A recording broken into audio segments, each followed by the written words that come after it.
Hi నమస్తే. మహాత్మా ఛానల్‌కి స్వాగతం.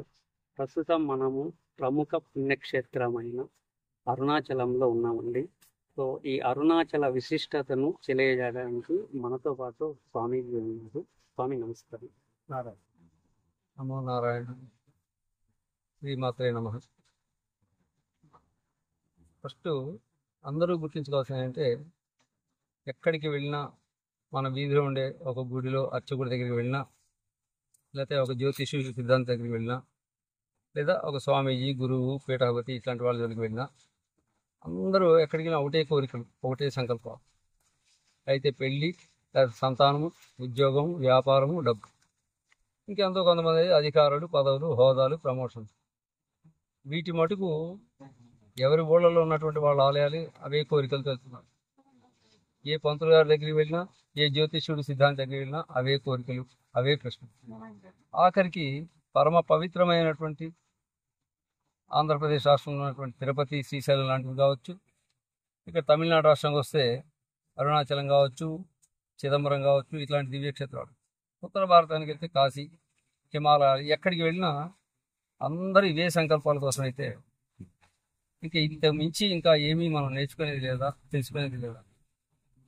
సరే, అందరూ మనుషులం, సంకల్పాలు, కోరికలు ఏదో ఆరాటలు ఉంటూ ఉంటాయి.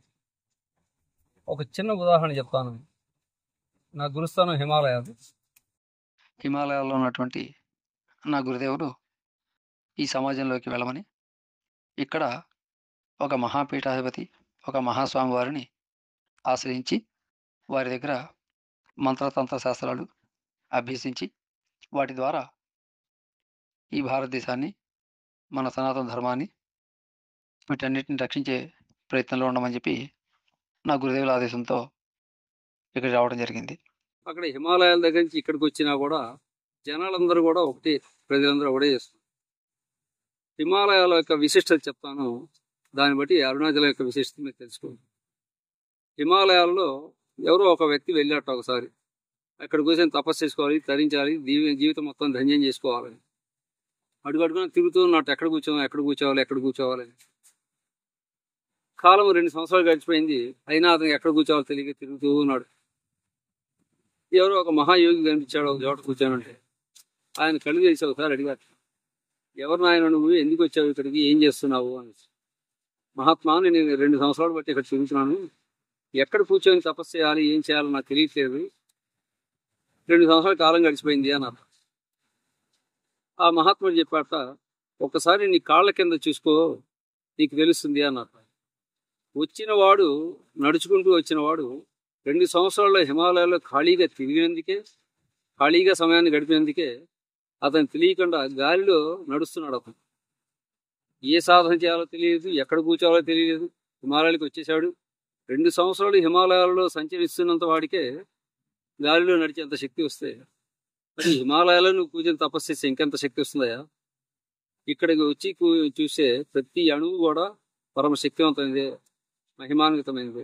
ఎక్కడ కూర్చున్నా పర్లేదు, నువ్వు ఇప్పుడు ఎక్కడున్నావో అక్కడే కూర్చో చాలు అని చెప్పారు. అలాగే మీరు ఎటువంటి సంకల్పాలతో ఈ అరుణాచలానికి వచ్చినా కూడా మీరు పాటించవలసింది ప్రధానంగా ఒకటే. మీరు మీ బాధలు చెప్పుకోవడానికి ఎవరి దగ్గర వెళ్ళారు, విన్న వాళ్ళు మీకు సమాధానం చెప్పడానికి మీరు వాళ్ళకి అవకాశం ఇవ్వాలి కదా. మీరు వాళ్ళకి అవకాశం ఇవ్వకుండా మీరే మాట్లాడేస్తూ ఉంటే వాళ్ళ దగ్గర సమాధానం ఎప్పుడు రావాలి, వాళ్ళు చెప్పే సమాధానం మీకు ఎప్పుడు ఇవ్వాలి, మీరు ఎప్పుడు వినాలి, ఆచరించాలి. అరుణాచలంకి వచ్చి గిరి ప్రదక్షిణ చేయగలిగిన వాళ్ళు గిరి ప్రదక్షిణ చేయండి. లేదా రమణ మహర్షి వారి ఆశ్రమం ఉంది, పైన కొండ మీదకి వెళ్ళి స్కందాశ్రమం ఉంది, కింద శేషాద్రి స్వామి వారి ఆశ్రమం ఉంది, మరియు చాలా దేవీ దేవతల ఆలయాలు ఉన్నాయి. గిరి ప్రదక్షిణ చేయండి. లేని వాళ్ళు ఎక్కడో కూడా కూర్చోండి. కూర్చున్న వాళ్ళు మొట్టమొదటిసారిగా మీరు కళ్ళు మూసుకునే దానికన్నా ముందు మీ సెల్ ఫోన్ స్విచ్ ఆఫ్ చేసి పెట్టండి. ఎక్కడికి వెళ్ళినా అన్నిటికన్నా పెద్ద డిస్టర్బెన్స్ సెల్ ఫోన్లు డిస్టర్బ్ చేస్తున్నాయి, అవి స్విచ్ ఆఫ్ చేసేయండి, కళ్ళు మూసుకొని కూర్చోండి. నాతో పాటు వచ్చిన నా శిష్యులు కొంతమంది ఉన్నారు ఇక్కడ.